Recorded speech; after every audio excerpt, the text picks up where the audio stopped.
तो जय हिंद दोस्तों, स्वागत है आज फिर से हमारी यूट्यूब चैनल पर। जैसा कि हम संविधान के बारे में पढ़ रहे थे, तो हमने इसके पहले वाली वीडियो में देखा था। जो कुछ भी पढ़ा था हमने, उसको हम अभी रिपीट करते हैं एक बार। तो दोस्तों, हमने पढ़ा था इसके पहले वाली वीडियो में अनुच्छेद 89 से। अनुच्छेद 89 को जल्दी से रिपीट कीजिएगा। 89 में कहा गया था राज्यसभा का सभापति तथा उपसभापति, सभापति तथा उपसभापति के बारे में कहा गया था। राज्यसभा का सभापति तथा उपसभापति के बारे में कहा गया था अनुच्छेद 89 में। और 90 में कहा गया था उपसभापति का पद रिक्त होना या पद से हटाए जाना। पद रिक्त होना, पद रिक्त होना, पद रिक्त होना कहा गया था अनुच्छेद 90 में। 91 में कहा गया था दोस्तों सभापति के कर्तव्यों का पालन तथा शक्तियाँ। सभापति के कर्तव्यों का पालन तथा शक्तियाँ, पालन तथा शक्तियाँ। नेक्स्ट आता है दोस्तों 92 में कहा गया था कि सभापति तथा या उपसभापति के पद से हटाने का संकल्प विचाराधीन हो तो उन्हें पीठासीन न होना। सभापति या उपसभापति को पद से हटाने का संकल्प विचाराधीन हो तब उनका पीठासीन न होना। पीठासीन ना होना, ये सब मैंने बता दिया था पिछली वाली वीडियो में। एक बार मैं रिपीट करा रहा हूँ। जिसने भी वो वीडियो जाके ना देखी हो वो जाके देख लीजिएगा। और फिर दोस्तों आता है अनुच्छेद 93। 93 में कहा गया था, 93 में था लोकसभा के बारे में। ठीक है, 93 में किसके बारे में था? लोकसभा के बारे में। इसमें कहा गया था लोकसभा का अध्यक्ष और उपाध्यक्ष, सभापति और तथा उपसभापति। राज्यसभा में कहा गया था, इसमें कहा गया था अध्यक्ष, स्पीकर, अध्यक्ष तथा उपाध्यक्ष के बारे में। और 94 में कहा गया था अध्यक्ष और उपाध्यक्ष का पद रिक्त होना। अध्यक्ष और उपाध्यक्ष का पद रिक्त होना, पद रिक्त होना।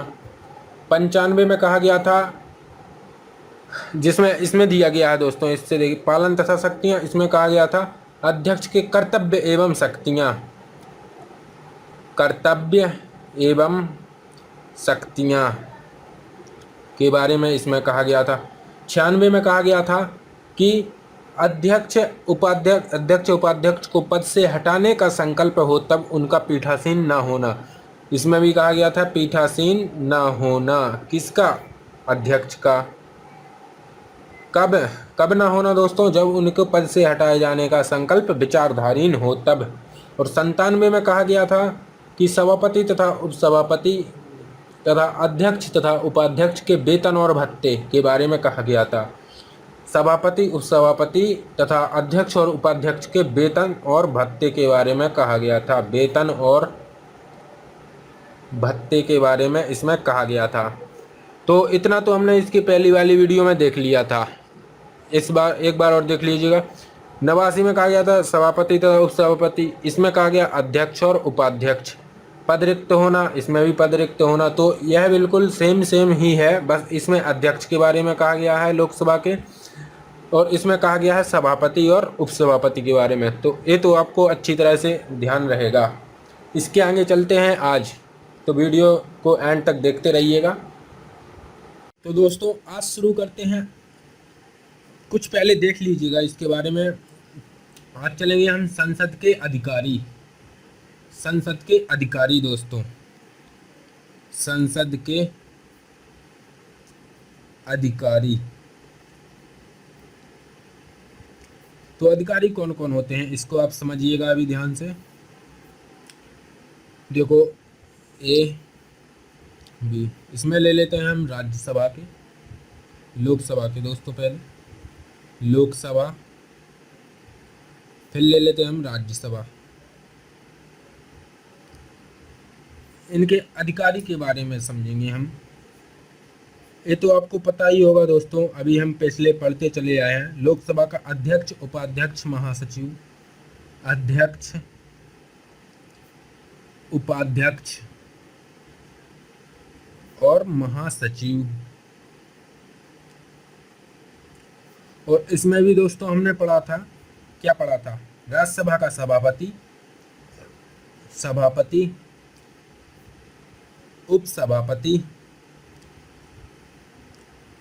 और महासचिव। ये तो हमने दोस्तों देख लिया है। इनके संसद के अधिकारी कौन कौन होते हैं? लोकसभा के 3 होते हैं, मुख्य, अध्यक्ष, उपाध्यक्ष, महासचिव। राज्यसभा में भी सभापति, उपसभापति और महासचिव।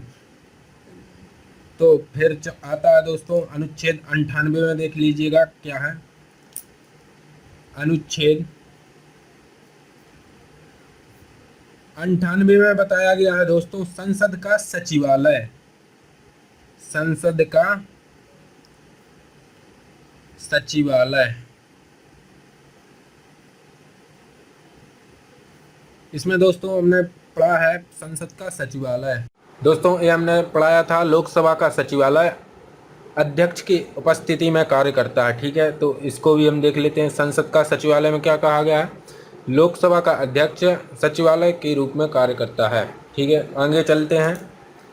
नेक्स्ट आता है अनुच्छेद 99। अनुच्छेद 99। 99 में कहा गया है दोस्तों, संसद द्वारा शपथ या प्रतिज्ञान, सदस्य द्वारा शपथ या प्रतिज्ञान। तो दोस्तों ये सब तो हमने पढ़ लिया है पहले ही शपथ के बारे में। आगे आता है अनुच्छेद 100। अनुच्छेद 100, तो इसको भी आप देखिएगा, ध्यान से समझते रहिए। तो अनुच्छेद 100 में कहा गया है कि संसाधनों में मतदान रिक्तियों के होते हुए भी सदनों के कार्य करने की शक्ति और गणपूर्ति के बारे में कहा गया है। संसाधनों में मतदान, संसाधनों में मतदान रिक्तियां के होते हुए भी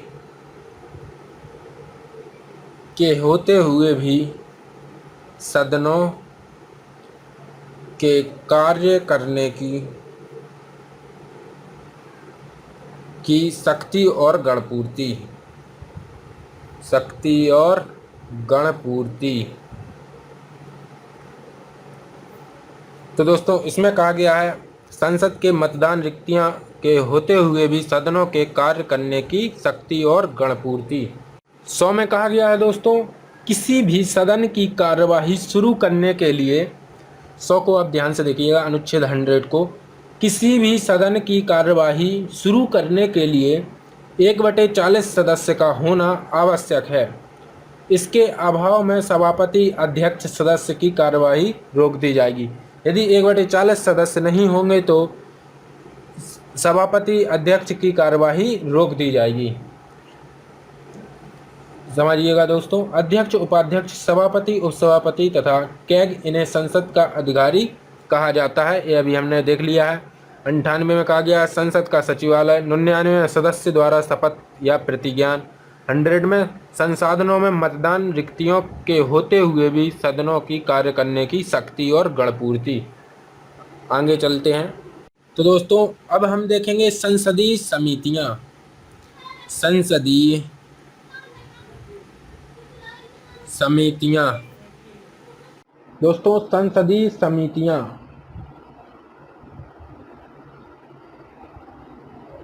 इसके बारे में हम देखेंगे अभी। तो दोस्तों ये तो आता है अनुच्छेद 118 के तहत। इसका गठन किसने किया था? अध्यक्ष ने। अध्यक्ष कौन होता है? लोकसभा का अध्यक्ष। इसके बारे में हम पहले बेसिक जानकारी ले लेते हैं। इसमें कहा गया है इन समितियों के सदस्य का नियुक्ति कौन करता है? इन सदस्यों की नियुक्ति करता है दोस्तों लोकसभा का अध्यक्ष। कौन करता है? अध्यक्ष लिख देते हैं डायरेक्ट, अध्यक्ष करता है इसकी नियुक्ति। लोकसभा का अध्यक्ष, गठन कह सकते हैं, लोकसभा का अध्यक्ष करता है। स्थायी समिति प्रत्येक वर्ष गठित की जाती है। इसका कार्यकाल 1 वर्ष का होता है। समिति के कितने भाग होते हैं दोस्तों? इनको देख लीजिएगा, स्थायी और अस्थायी। 2 प्रकार की होती हैं, स्थायी समिति और अस्थायी समिति।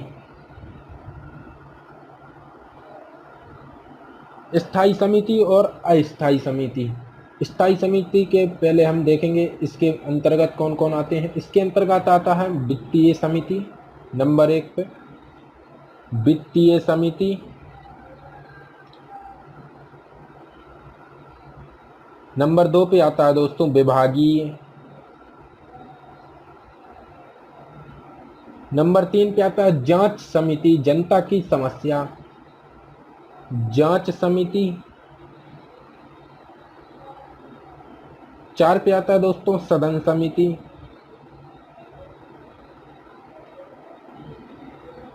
फिर आता है अन्वेषण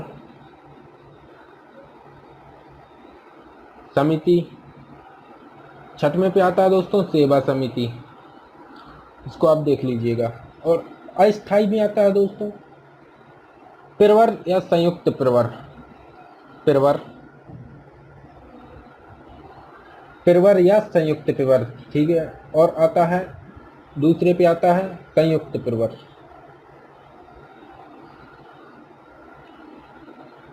एक और बात समझिएगा दोस्तों यहीं पे, वित्तीय समिति के 3 भाग होते हैं। वित्तीय समिति में ये आपने हर जगह देखी ही होगी, प्राक्कलन, लोक लेखा और लोक उपक्रम। प्राक्कलन,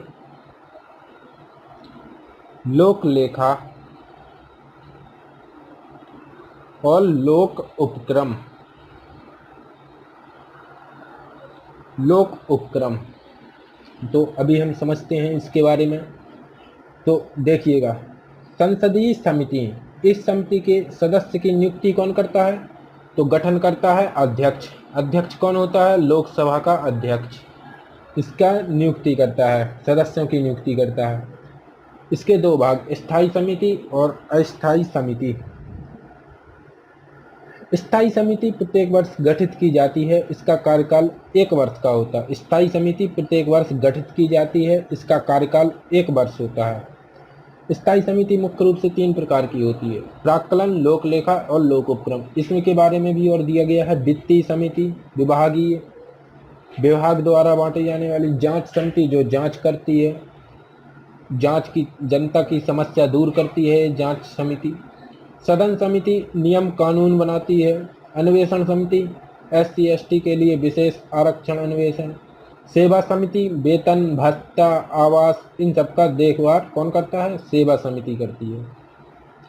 तो देखा हमने, क्वेश्चन ये पूछा जाता है आपसे कि संसदीय समिति के सदस्यों का नियुक्ति कौन करता है? तो आपको आंसर देता है अध्यक्ष करता है। कौन करता है? लोकसभा का अध्यक्ष। और यह प्रत्येक वर्ष गठित की जाती है। यह और ध्यान रखिएगा, यह प्रत्येक वर्ष गठित की जाती है। इसका कार्यकाल कितने वर्ष का होता है? कार्यकाल 1 वर्ष का होता है। कार्यकाल 1 वर्ष का होता है। कार्यकाल का समय 1 वर्ष दिया गया है दोस्तों, ठीक है। स्थायी समिति मुख्य रूप से 3 प्रकार की, अस्थायी 2 प्रकार की। तो दोस्तों अभी आप समझिएगा प्राक्कलन, लोकलेखा और लोक उपक्रम। दोस्तों समझिएगा आप, प्राक्कलन समिति, प्राक्कलन समिति, प्राक्कलन समिति, ठीक है। इसमें कहा गया है दोस्तों प्राक्कलन समिति में कि यह धन निकालने के लिए बजट तैयार करती है। यह धन निकालने के लिए बजट तैयार करती है। सबसे बड़ी स्थायी समिति है, सबसे बड़ी दोस्तों स्थायी समिति है। इसमें राज्यसभा के सदस्य नहीं बनते हैं, केवल लोकसभा के 30 सदस्य होते हैं। इसको आप नोट कर लीजिएगा। यह धन निकालने के लिए बजट तैयार करती है। यह धन निकालने के लिए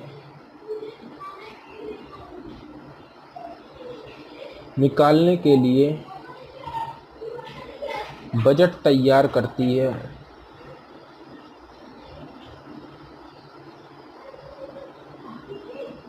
धन निकालने के लिए दोस्तों बजट तैयार करती है। इसमें देखिएगा राज्यसभा के सदस्य नहीं होते हैं, इसमें राज्यसभा के सदस्य नहीं होते हैं।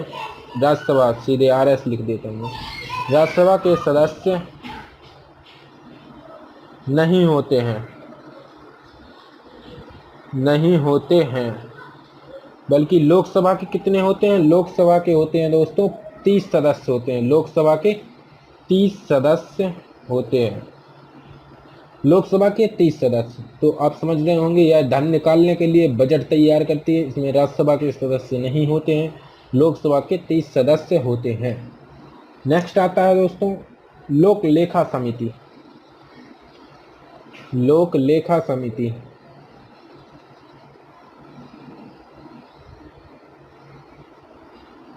लोक लेखा समिति, इसको बड़ी मात्रा है, ठीक है दोस्तों। लोक लेखा समिति, तो इसमें हम देखते हैं, कर देता हूँ बड़ी। लोक लेखा समिति में है दोस्तों बजट द्वारा निकाले गए धन की जांच करती है। यह समिति दोस्तों लोक लेखा समिति बजट द्वारा निकाले गए धन की जांच करती है। लोक लेखा समिति में कहा गया है दोस्तों कि यह बजट द्वारा निकाले गए धन की जांच करती है। और इसमें कहा गया था यह धन निकालने के लिए बजट तैयार करती है और यह बजट द्वारा निकाले गए धन की जांच करती है। बजट द्वारा निकाले गए धन की जांच करती है।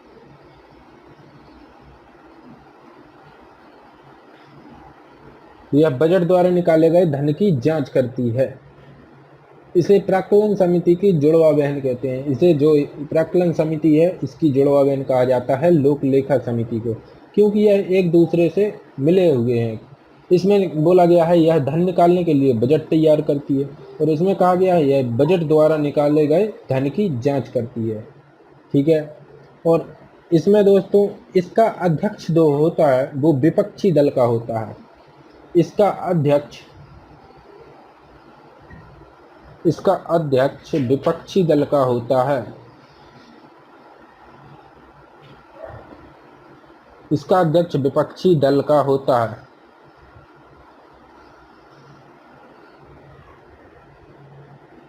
इसमें दोस्तों लोकसभा से 15 और राज्यसभा से 7 सदस्य लिए जाते हैं। इसमें क्या कहा गया है दोस्तों, लोकसभा से 15 और राज्यसभा से 7 सदस्य लिए जाते हैं। लोकसभा से 15 सदस्य और राज्यसभा से 7 सदस्य लिए जाते हैं, अर्थात कुल हो गए 22 सदस्य। 22 सदस्य हो गए दोस्तों। और इसके बाद आता है, नेक्स्ट आता है सरकारी उपक्रम समिति, अर्थात लोक उपक्रम या सरकारी उपक्रम समिति।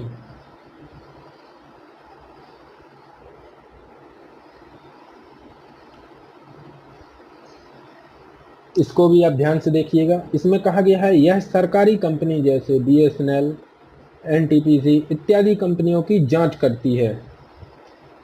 यह सरकारी कंपनियों की जांच करती है,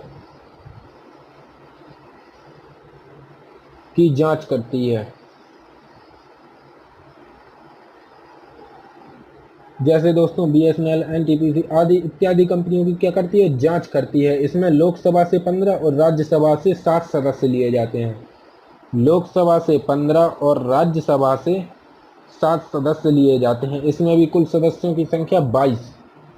तो देखिएगा आप, प्राक्कलन समिति यह धन निकालने के लिए बजट तैयार करती है। लोक लेखा समिति यह बजट द्वारा निकाले गए धन की जांच करती है और यह सरकारी कंपनी की जांच करती है। तो आप इतना समझ पा रहे होंगे। और लोक लेखा समिति को प्राक्कलन समिति की बहन भी कहा जाता है। तो आज के लिए बस इतना ही। इसके आगे जो दिया गया है अस्थायी समिति, उसको हम कल की वीडियो में देखेंगे। तो बने रहिए हमारी चैनल के साथ। आज की वीडियो को लाइक कीजिएगा, शेयर कीजिएगा और अपने दोस्तों से भी चैनल सब्सक्राइब कीजिएगा। मिलते हैं नेक्स्ट वीडियो में, तब तक के लिए धन्यवाद।